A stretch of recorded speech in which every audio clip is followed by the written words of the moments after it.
Good morning and welcome to Oldham St Andrews, Montrose for the sermon for Sunday the 12th of September. I've given it the title Words and Silence, and it's based on the passage from James chapter 3 where he talks about the use of the tongue. Silence is golden. The young mum loves her child dearly, but just sometimes she longs for the wee one to stop bawling. The elderly couple have known the kids next door since they were born, and they get on fine with them. But oh, if only they'd cut down on the volume of their guitar and drums.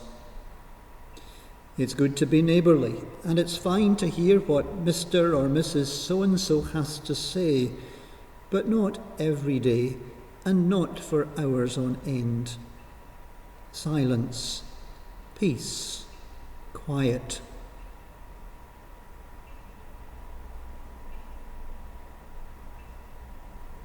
It's so rare for most of us that we begin to imagine if something is wrong, if there isn't talk or noise. Of course, we can be blatant in our attempts to defend our peace. Shut up. Be quiet, turn it down. But that doesn't always have the desired effect, and it can rub people up the wrong way. Throughout the last year, I've had a problem with my throat. It gets raspy quite easily. I've had it checked out, and it was a comfort to learn that there were no nasties. Apparently, I've just been using it in a different way, with lots of recordings and online meetings. Elaine joked that the doctor's prescription was for me to shut up.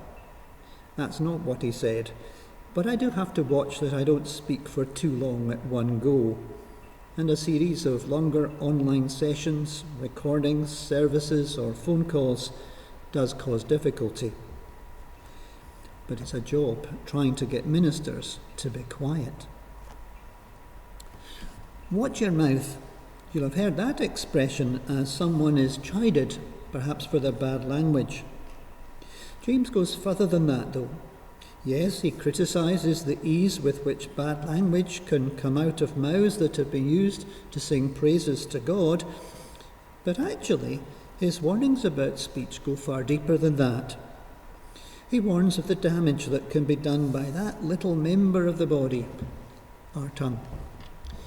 Ranging from a careless comment, a hurtful remark, maybe vicious, spiteful accusations, to inflammatory tirades that stir up hatred and violence, even war.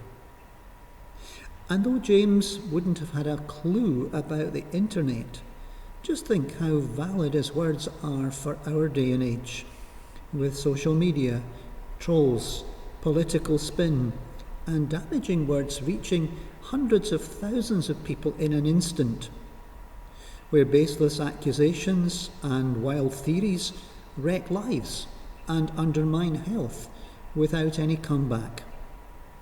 It was on the news. I saw a post about it. It doesn't need to be proved. No justification is required. Something is said, and for some, that is enough to make them wonder.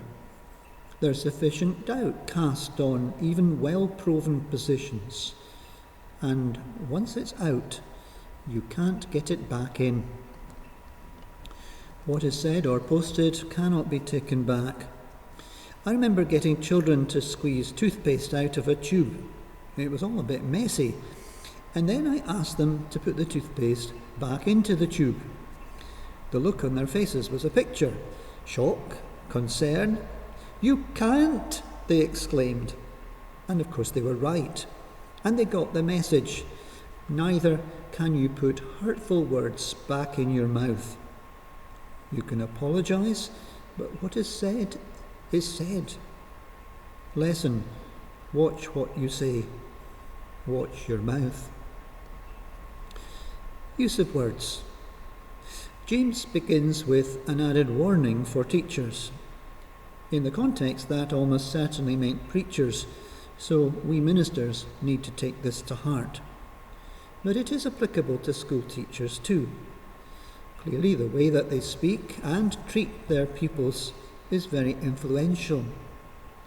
In the modern context, I believe you could reasonably extend the special warning to all who have real influence over others through what they say or write. Politicians spring to mind as a classic. Other people in the public eye, celebrities, sports stars, journalists too, and no doubt other groupings. Fake news, spin, trolling, manipulation, all of these are so much easier to spread, to inflict hurt and damage given the internet. But the humble face-to-face, or indeed behind your back, gossip using no more than their tongue can wreak lasting damage in a community or even in a church that can be just as devastating for those who are affected. And that is the point. Jesus is saying that no one is immune. James is saying no one's immune. And it doesn't take much to inflict damage that cannot be undone. He illustrates it by referring to how a spark can lead to wildfires. And even over the past few weeks, we've seen images on TV of just how devastating that can be. For me, the navigational illustration is telling. A wee rudder hidden under the waterline, possibly a fair size, but tiny in proportion to the overall size of a vessel, is enough to let the pilot, and yes, the captain used to call me pilot, steer a ship that was many, many times the rudder's bulk. Do we really think about how much we allow our tongues to dictate our lives, or allow words to influence, control, or even manipulate others? The tongue, a weapon? Sticks and stones may break my bones, but words can never hurt me. There was probably some merit in such phrases being used to get us to refrain from resorting to violence when we were called names. But actually, the truth is that words can impose serious and lasting damage. I'm not talking about my dad, who was asked by his primary 1 teacher to stop singing because he was putting the other children off. He joked that that comment had inflicted untold psychological damage on him. It hadn't, and he readily acknowledged that he was no singer. And instead, he began a lifelong enjoyment of listening to other people's music making. But there is all too much destructive use of language, using the tongue to do people down, to make them feel useless and inferior, to silence them, not for peace and quiet, but so that the speaker's own will might be imposed upon them. The tongue can be weaponized. Words can be used as power, and that isn't on. Yes, we ministers need to watch that we aren't too quick to silence those whose views run counter to what we see as right belief. We need to give people space to explore their understanding.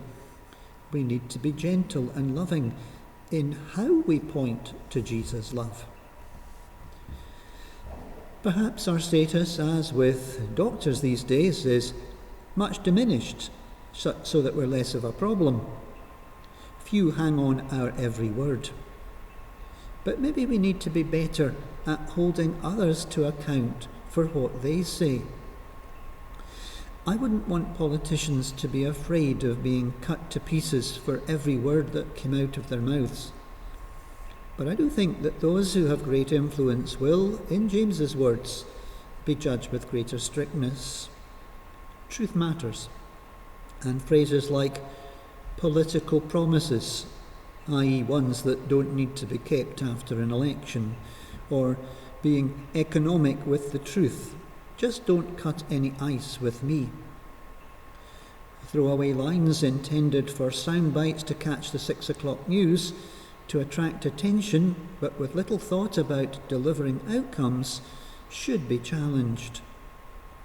And before we let ourselves off the hook altogether, and pass blame to politicians, celebrities, and those in the public eye, remember that we've all got a tongue, and we're responsible for the way that we speak. Not only are we to refrain from hurtful and damaging comments, we are to allow the love of God in our hearts to work through our whole beings so that His grace is apparent in our lives, including through the way that we speak. Silence isn't always golden. There is, of course, something else that we need to bear in mind. Keeping quiet is not always the right thing. Failing to speak up for the truth, for justice, for what is right and true and good, is equally culpable as damaging words. I'm keeping my mouth shut. I don't want to be involved. These are common responses, sometimes understandable in the face of intimidation, but not helpful. For the fact is that we have tongues in our heads, and each and every one of us has the opportunity to speak up for the truth, to offer words of comfort and consolation, of encouragement, to engage in peacemaking and healing, to defend the oppressed, whether that be in our local community or indeed on the world scene. Silence has its place, and probably we should give it much more place, listening to others' needs, to ideas and proposals that come from quarters other than our own, instead of always insisting on our own way and listening only to the sound our own voices. I'm still learning that lesson that requires us to concentrate on what someone is saying rather than working out how I'm going to reply to them.